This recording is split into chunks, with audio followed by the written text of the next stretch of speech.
versets 8 à 16. Un jour, Élisée passait par Sunem.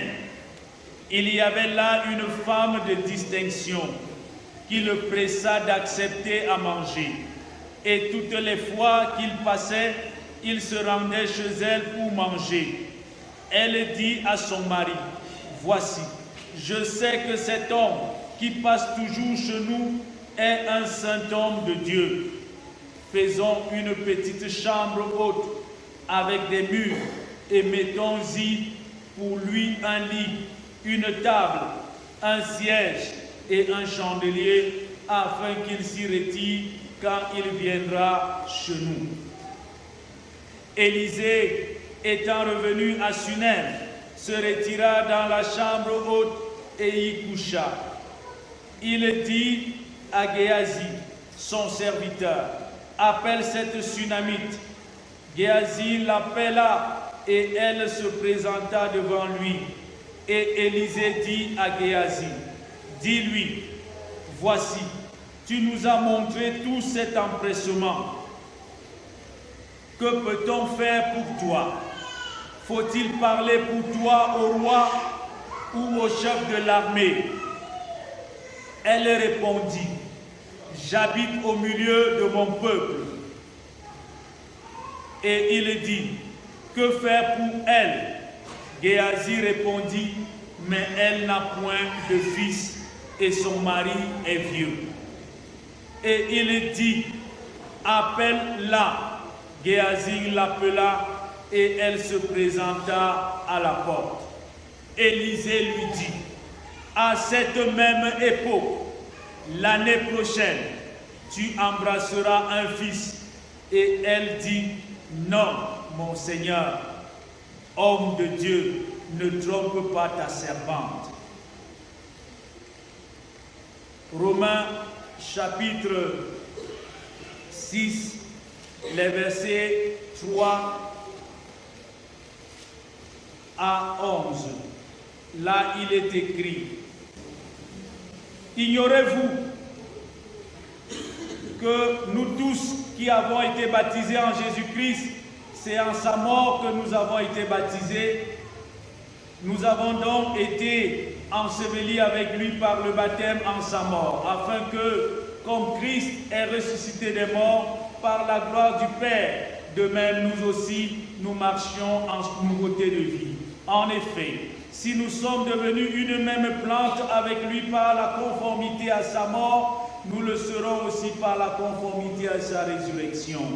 Sachant que notre vieil homme a été crucifié avec lui, afin que le corps du péché fût détruit, pour que nous ne soyons plus esclaves du péché.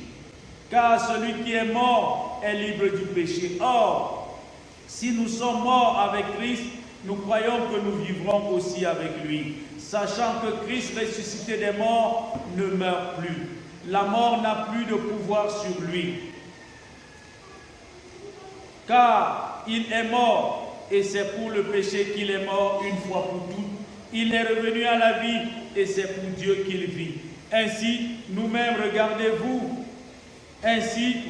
regardez-vous comme morts au péché et comme vivants pour Dieu en Jésus-Christ. Évangile de Jésus-Christ selon Matthieu, chapitre 10, les versets 37 à 42. Celui qui aime son père ou sa mère plus que moi n'est pas digne de moi. Et celui qui aime son fils ou sa fille plus que moi n'est pas digne de moi. Celui qui ne prend pas sa croix et ne me suit pas n'est pas digne de moi. Celui qui conservera sa vie la perdra. Et celui qui perdra sa vie à cause de moi la retrouvera. Celui qui vous reçoit, me reçoit. Et celui qui me reçoit, reçoit celui qui m'a envoyé. Celui qui reçoit un prophète en qualité de prophète recevra une récompense de prophète. Et celui qui reçoit un juste en qualité de juste recevra une récompense de juste. Et quiconque donnera un seul verre d'eau froide à l'un de ses petits parce qu'il est mon disciple, je vous le dis en vérité, il ne perdra point sa récompense. Amen.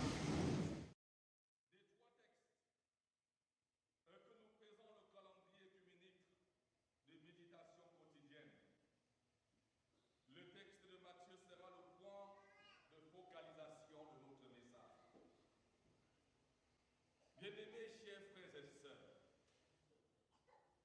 plus de 3 dimanches, nous sommes en présence d'une suite de mises en garde et de recommandations de Jésus-Christ faites à ses disciples. Le passage de l'évangile de Matthieu que nous venons de lire fait partie des instructions que Jésus-Christ donne aux 12 disciples pour la mission. Une série d'indications les précèdent et les instruisent.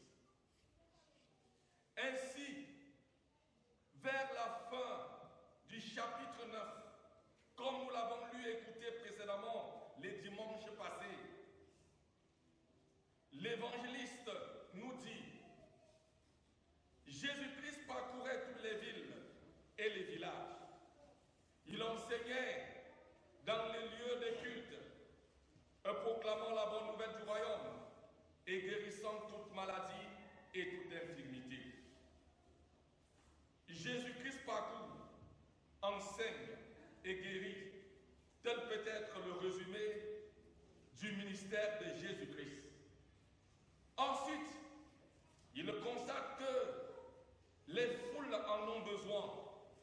Les populations ont la soif et l'ardent désir de recevoir ce ministère de Jésus dans tout son aspect.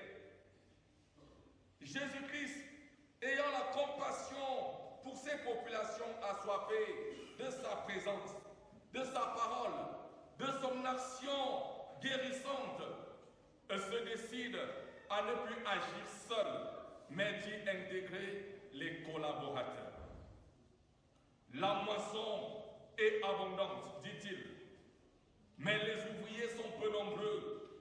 Priez donc le maître de la moisson d'envoyer des ouvriers dans sa moisson. Les 12 qui reçoivent les instructions sont les ouvriers choisis et devront faire la mission, devront réhabiliter et rassembler les enfants de Dieu, ou alors faire des disciples à Jésus-Christ et actualiser la création de Dieu. Mais ces envoyés doivent savoir que leur mission ne sera pas une mince affaire. Les disciples de Jésus-Christ doivent savoir que leur mission ne sera pas une mince balade. Elle comporte souffrance et persécution. Elle est jonchée de beaucoup d'épreuves. Cependant, que les disciples ne se préoccupent pas de ce qu'ils seront. Le Seigneur affirme: je ne vous délaisserai pas, je ne vous abandonnerai pas. Et c'est fort, bien-aimés, chers frères et sœurs, c'est fort de cette assurance, en présence de l'Esprit de Dieu dans le cœur des envoyés que Jésus-Christ recommande de ne pas craindre les attaques des adversaires de la mission. Ne craignez pas ceux qui tuent le corps, expression concrète de la vie, mais qui ne peuvent tuer l'âme, principe qui maintiennent en relation avec le Dieu de la vie. Craignez et respectez avec dévouement plutôt celui qui peut faire périr l'âme et le corps. Peuple de Dieu, chers frères et sœurs en Jésus-Christ, nous, comme les gens de notre temps, vivions dans la peur d'être tué, la peur de mourir, la peur de la peur. Et c'est dans cette peur que nous commettons le plus de bêtises. C'est dans cette peur que nous mourons des morts inutiles et gratuites. Le texte de ce matin pose le problème du vrai disciple de Jésus-Christ. D'ailleurs, tout Matthieu 10 pose le problème du vrai disciple de Jésus-Christ. Ce n'est que la continuité. Le texte de ce matin n'est que la continuité de ce qu'il précède. Chers frères et sœurs, peuple de Dieu, de la parole de Tamga, réfléchissez à ce qu'il en coûte d'être vrai disciple de Jésus. Tout le monde est créature de Dieu, mais partout, tous ne sont pas enfants de Dieu. Je vous l'ai dit, tous ne sont pas disciples dans le sens le plus profond du terme. Tous ne sont pas disciples dans le sens profond du terme. Et c'est pour ça que j'ai dit, la définition du vrai disciple est donnée dans ce texte de Matthieu 10. Tout le texte de Matthieu 10 définit ce que c'est que le vrai disciple de Jésus. Dans le morceau des textes que nous avons lu,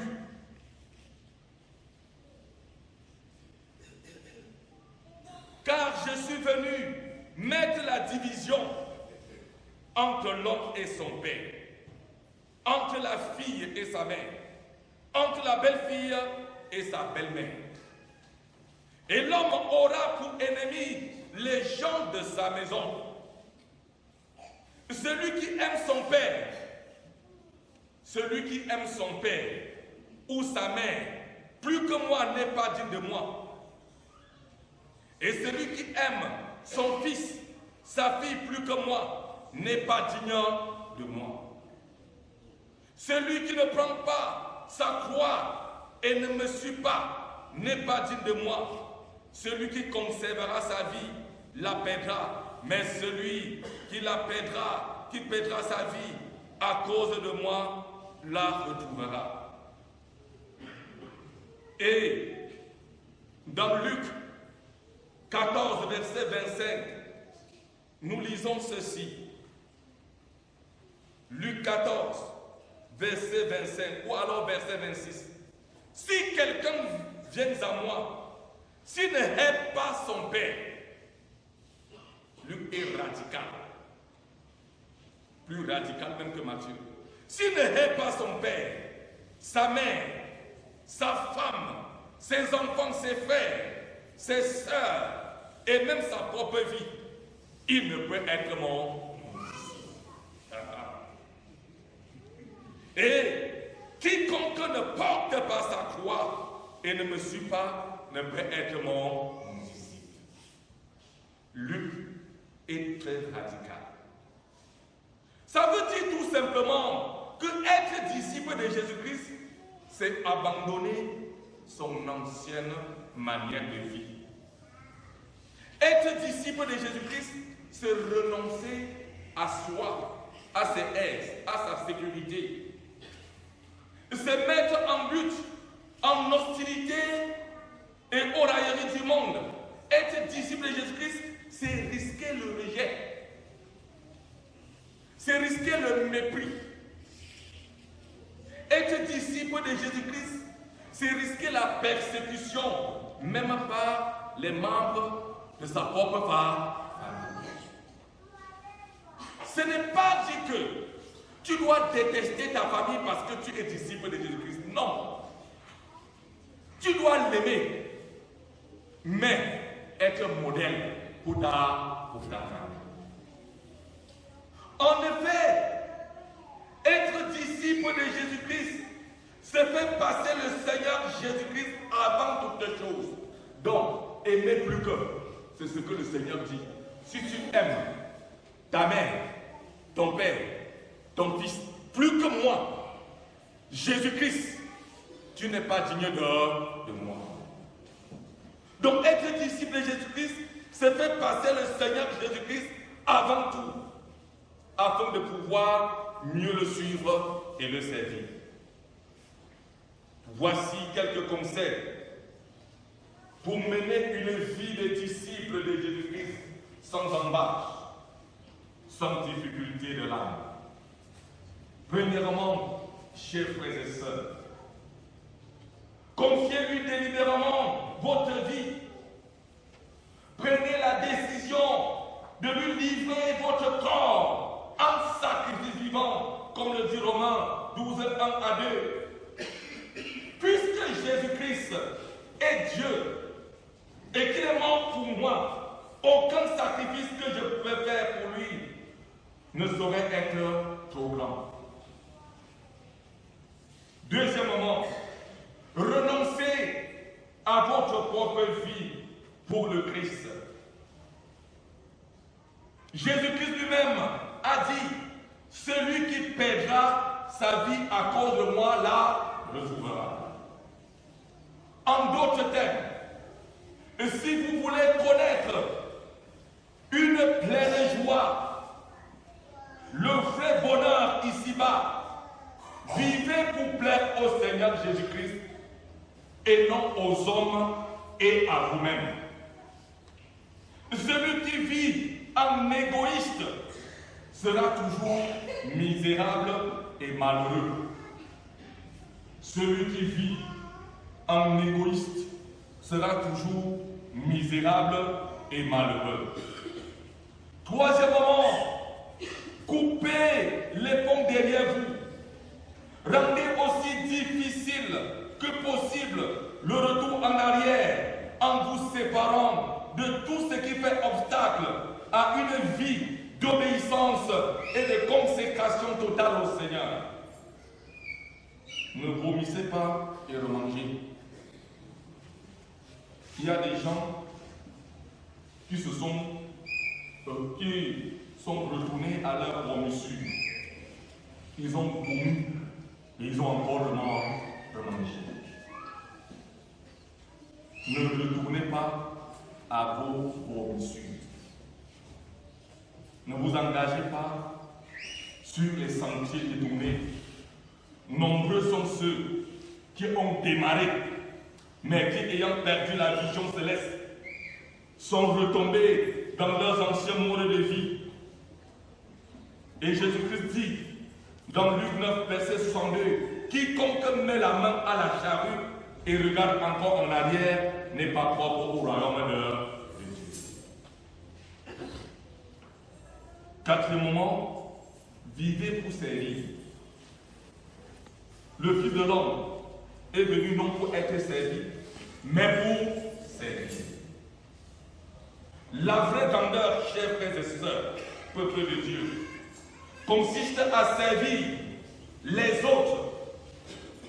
N'essayez pas d'être du côté de ceux qui reçoivent, mais qui ne donnent pas. Il y a seulement ceux, on dit chez moi en Bangladesh, Bangou Pupui. Donc, qui reçoivent, mais ne donnent. Et celui qui vous reçoit me reçoit. Celui qui me reçoit, reçoit celui qui m'a envoyé. Et la tsunamite de notre texte dans Élysée en a reçu sa récompense. Et Abraham est aussi un autre exemple.